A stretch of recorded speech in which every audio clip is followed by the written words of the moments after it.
नमस्कार, बहुत स्वागत है आपका हमारी क्लास में। आज हम श्री गणेश करेंगे अपनी 7th क्लास के साथ। मैं सुचेता, ज्योतिष वास्तु रिसर्चर, और आज का हमारा विषय है भाव के कॉम्बिनेशन।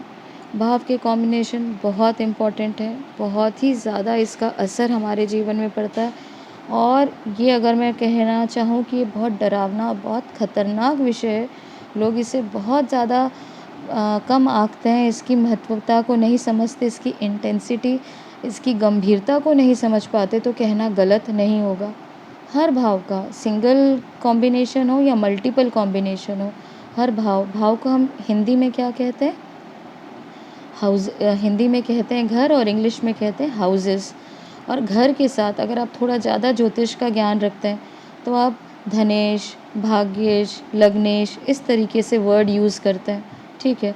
और इसका कहने का अर्थ भी यही है कि जब आप इन चीज़ों को आप अपने ज्योतिष में इन कॉम्बिनेशंस को देखते हैं तो ये बहुत कई वियर्ड आप इन चीज़ों को होता हुआ भी देख पाते हैं।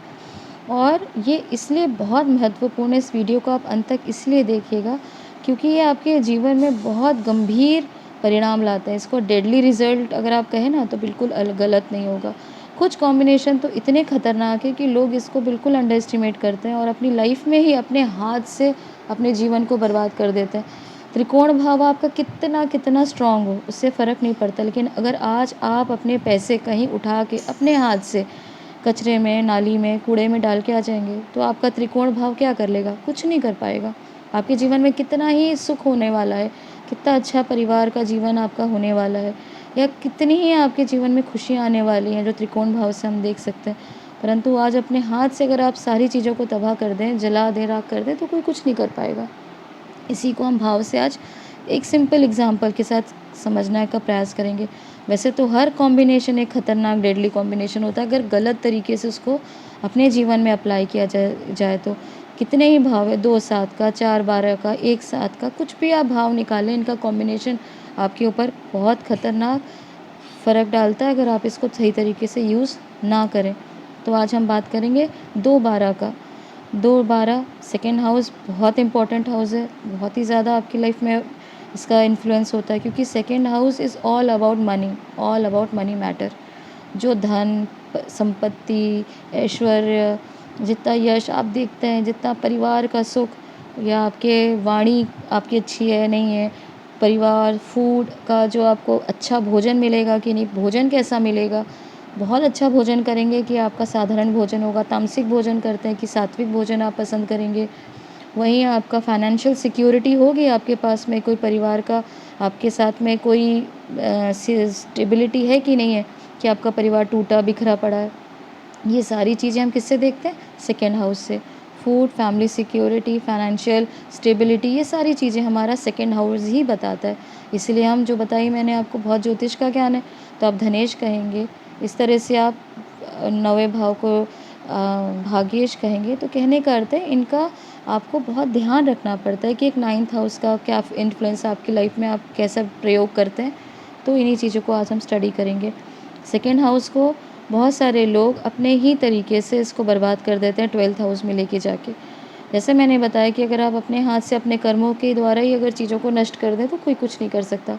आज 12th हाउस को हम देखते हैं कि 12th हाउस किसको हम का क्या कारक होता है? कारक होता है हानि का, एक्सपेंडिचर, लॉसेस, नुकसान, जितना भी नेगेटिविटी आप देखें, जेल, यात्रा हो, ये सारी चीज़ें 12th हाउस से दिखेंगे। जीवन में दुख का, बहुत बड़े गंभीर लॉसेस का, ये भी 12th हाउस बताता है। उसके साथ विदेश यात्रा हो, या बेड प्लेजर्स हो, या नींद कैसी आएगी, नींद आएगी कि नहीं आएगी, आपको स्लीपिंग डिसऑर्डर तो नहीं है, आपको स्लीपिंग पैरालिसिस वाली कोई प्रॉब्लम तो नहीं है। ये सारी चीज़ें कहाँ से देखते हैं? 12th हाउस से देखते हैं। अब सेकेंड हाउस को, यानी आपने धन, परिवार, सुख आदि को लेके 12th हाउस में डाल दिया, अर्थात आपने भोजन बिस्तर में करना शुरू कर दिया, तो डायरेक्टली आपका सेकेंड हाउस ख़त्म हो जाता है 12th हाउस के साथ कंबाइन होने के कारण।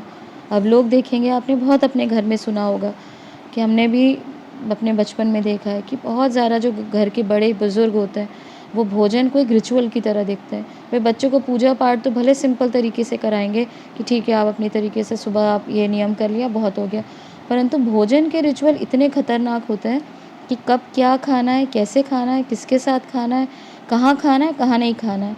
आपको इसके लिए बहुत पिटाई भी पड़ी होगी। जैसे अगर हम बिस्तर में बैठ के खा लें तो बहुत ही घर में मतलब एक बवाल मच जाता था। हम अपने कई सारे अपने परिचितों को देखें कि अरे उनके यहाँ तो बिस्तर में बैठ के खाते हैं और घर में आके अच्छी पिटाई हो रही है। तो ये कारण होते हैं जो हमको पता नहीं होता, इनडायरेक्टली हमारे पूर्वज भी इसको समझा नहीं पाते कि क्या कारण होते हैं। लेकिन आज आप देख रहे हैं कि किस प्रकार से जो लोग बिस्तर में खाते हुए बर्बाद हो जाते हैं, उनकी परिस्थिति, उनका धन, वैभव, ऐश्वर्य किस प्रकार से चला जाता है। क्यों जाता है?